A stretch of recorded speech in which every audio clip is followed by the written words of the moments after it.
Hey Photo World, take and talk pics. I'm Rob Kruger. We're going to get right into this episode by showing you how to do a face swap in Photoshop. Let's go.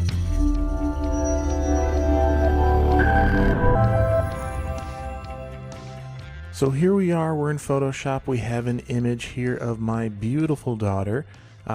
Just a tiny little photo shoot, and of course, like any series of photos, especially with children, you end up getting it so they're not always smiling or looking the way you want.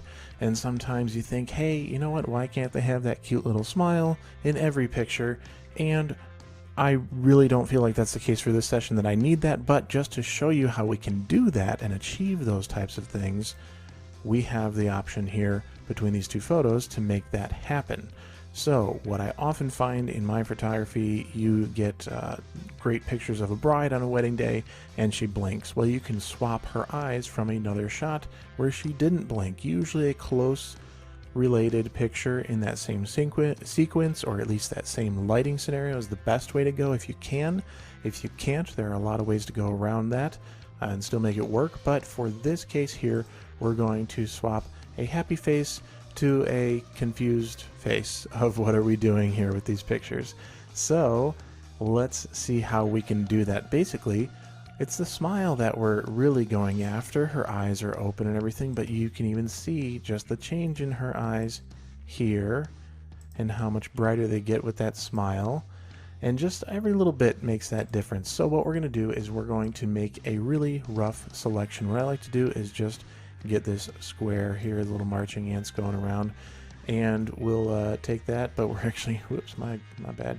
We're going to take that from our good picture over here. We're going to take that over here. So let's get it from what we want, and we'll have it selected and bring it to where we would like it. So this is the kind of smile we want, and we're going to use our move tool to bring her over to the picture where we need her. Okay, great. Look at that. So now we got two happy, well, one happy and one confused, but two babies here. But now we have a separate layer, and that's just the layer of what we pulled over from the other picture, turning it on and off. Now what you want to do is first you want to get it as closely aligned as possible, and the way I like to do that, you can do things like align the images, and we could drop the whole image over and then mask out and stuff, but I prefer to do it this way where you have just the section you're working with, because if you give the software too much information, and I know that sounds crazy that you'd be giving it too much, if you give too much information, it's going to be looking at those details and trying to line up the background, line up, you know, the blinds and the pouring light in over there, or this, you know, little throw rug here. It's going to take that into account. But if we can do it manually and get pretty close, that'll do a really good job. And the way I like to do that is just change the opacity of that layer. So we have that layer selected, come up to the opacity and just slide it on down here. You know, 50%, 30%, doesn't matter. You can go all over the place, just as long as you can see the difference. So I can see where she's at, and I can see through, okay? So you want to line it up really close here, and we can tell that's just not that close. Use the arrow keys to get a little bit closer, or zoom in and then find one area that makes sense. So we actually have these highlights in the eyes here that are pretty decent, but then we can see it's like shifting over this way. So just kind of work it into where you'd like, and you just get close, okay? It doesn't have to be exact. You can tell we just have a very subtle adjustment there, and you can see that background changed a lot, right?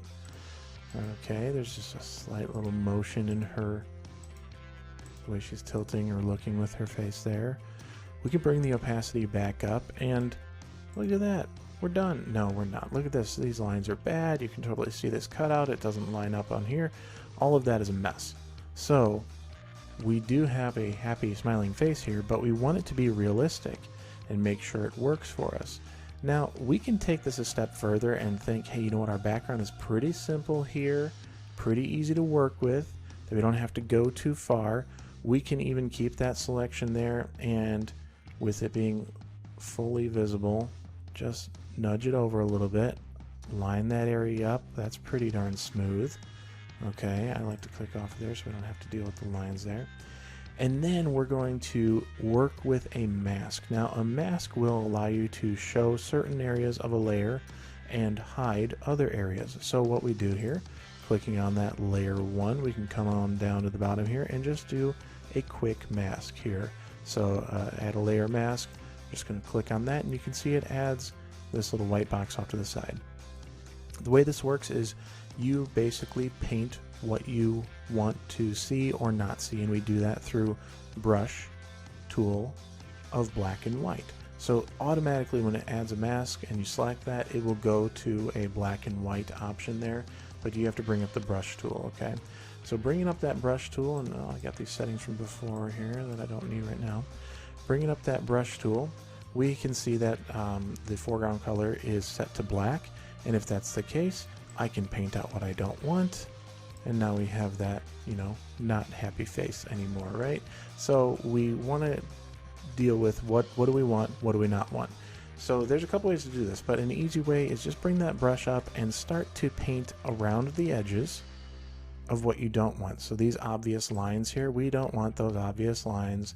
They look ridiculous, and we're just going to paint around, try to start smoothing things out here.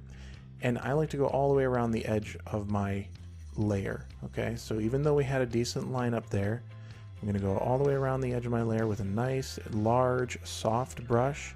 One thing that helps is the lighting didn't change too much, the settings didn't change too much, and here we have a pretty decent, you know, swap. Looking a little rough because that background doesn't line up, right?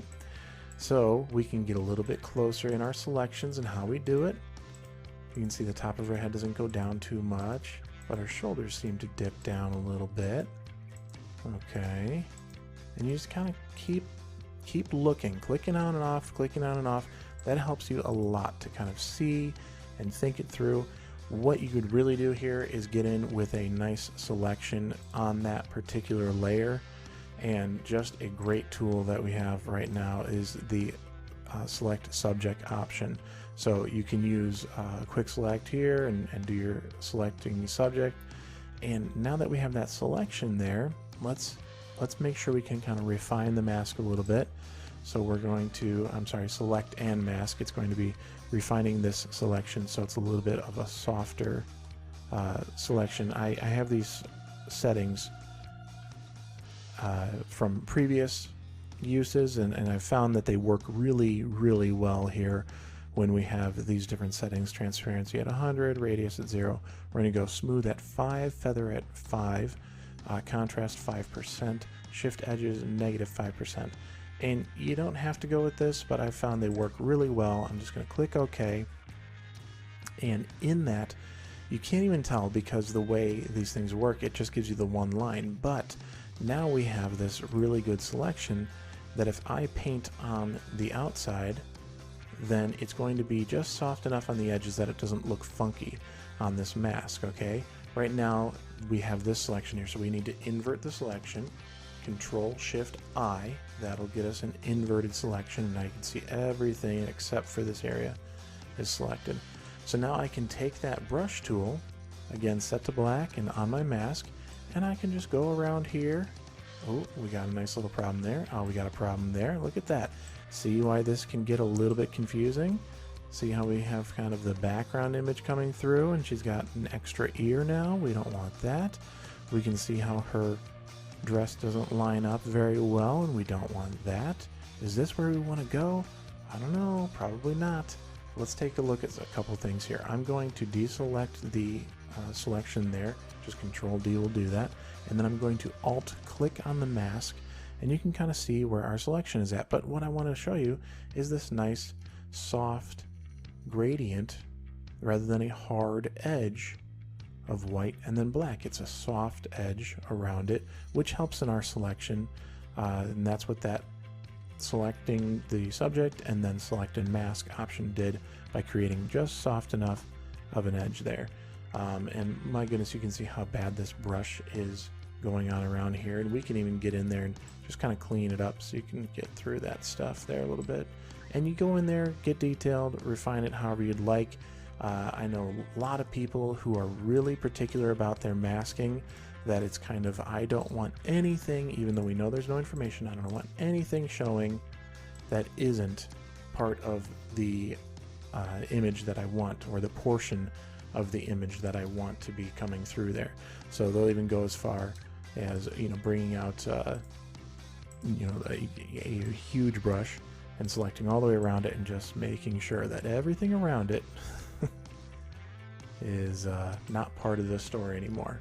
So that's just a nice clean looking mask, very definitive mask. Alt click on the mask and we're back here. Again, we have that issue, right? This is coming through, we got that little edge there, and actually because it's so close, we could get away with something as simple as this. We're going to click on the image itself, take the move tool, which is a V, if you on the keyboard there, just click V, and we can see we're really close here, we're really close here. Maybe if we just bump it up with the arrows, we can kind of get away with it, but I don't know. We're not there. Nope. We got this edge over here. Can we come to the side? A little bit. See, we still have these problems. That's when we get in here and start thinking, do we need every bit of our subject from the previous image that we're taking from, or do we need the important parts? In my opinion, and based on this image, and this one is very close, all right? So most circumstances are going to be much further apart, and that's why this technique will come in handy. You have the issue of all these little bits not lining up exactly. Get back over to that mask, use that brush. Again, we're on a nice soft brush here, and then come in just a little bit on the face, because these little areas here, we will take the background image into account, and that little tiny, you know, millimeters aren't going to make big difference on our subject in the long run. So we're going to come around with the black brush here, come across that headband, so it's all very natural looking. Very good there, just that tiny shift, keeping these areas good. Here we go, come down to the neck. Let's see what we got there. Oh, she's got an extra big chin now. I don't know if I like that. See, with that extra big chin, that's no good. So again, I'm one of those people who really likes a clean mask. So let's get in here, clean it up just a little bit in here. If I can hit the right key, there we go. Just kind of finish that out a little bit. So now we have just the one little section. Her smile, her eyes, all of that is all we need in this image to really show through on this face swap. And it's the same old story every time. How detailed do you want to get? I mean, right there, it really looked convincing, but we know that's just kind of cheesy, and look at her little extra chin hanging down there. That's not quite what we want there. So I'm going to stay on the mask. We're going to switch over to a white brush. So you can flip them like this here, or you can hit X on the keyboard and get to that white brush. And we're going to paint in what we do want. So we want this front, again, top image. Look at that. We're just trimming her down again here. Let's see. Oh, that's a good line. We'll take this area here. Here we go. Kind of tidy up her chin a little bit. And then right there you can kind of see where we get that good line going. And do we have anything really weird happening down this way? Not in a way that's not convincing, that's for sure. So I would say now we can call it done and say it's a really clean, look at that, you just go from confused or not too happy to a nice little smile. And it's very convincing, very clean looking, and really easy to do that. Alright, we're just going to go one step further and grab the last little bit of this story, because this didn't look great when we had no smile earlier in the session when we had this little easel set up. And we just want to bring it into a position where now we have that smile going. And let's see, it's hard to tell where these were at, right? Because the carpet's moving and all that here. So maybe we just kind of come in, give it a mask, and we do our best with this one.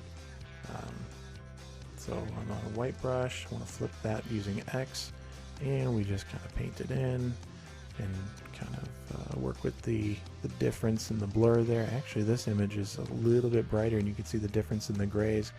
So what do we do here? Well, there's a bunch of things you can do. I think the foreground is fine, but what I'm going to do is actually go ahead and get a quick selection here of the little card and the easel.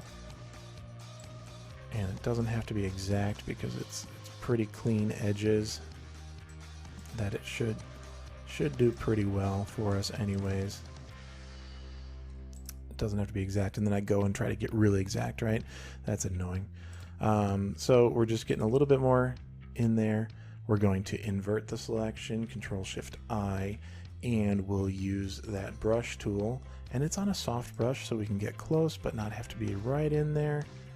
Just kind of make it a little bit more convincing. And that's all this is.